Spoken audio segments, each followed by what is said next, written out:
Voice in the Cloud.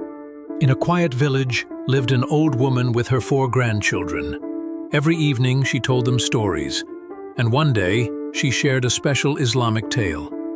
Kids, today I will tell you story that is the truest of all. Stories of the prophets?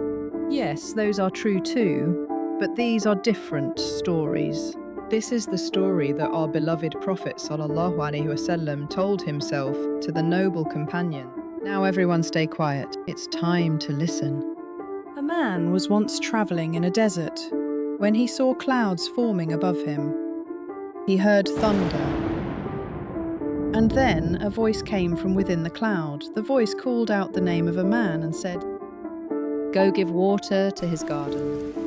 That voice, perhaps, was from the angel who moves the clouds, or someone else, by Allah's command. The cloud obeyed the order.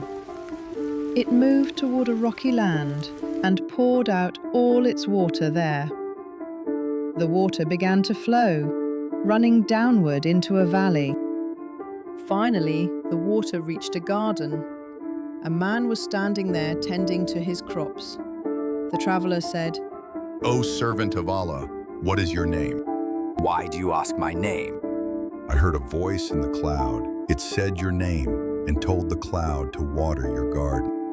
Well, I wasn't going to share this, but since you ask, I'll tell you. Whenever I harvest my crops, I divide everything into 3 parts.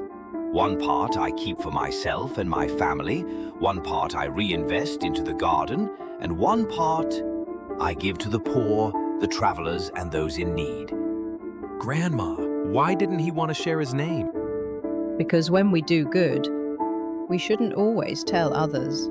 But when needed, like now, it's okay to tell for the sake of teaching." So helping the needy, the travelers, and the poor, it brings great reward? Absolutely. No kindness ever goes unnoticed by Allah. So that's how Allah helps those who help others, with sincerity, expecting nothing in return. His mercy reaches us in ways we can't even imagine.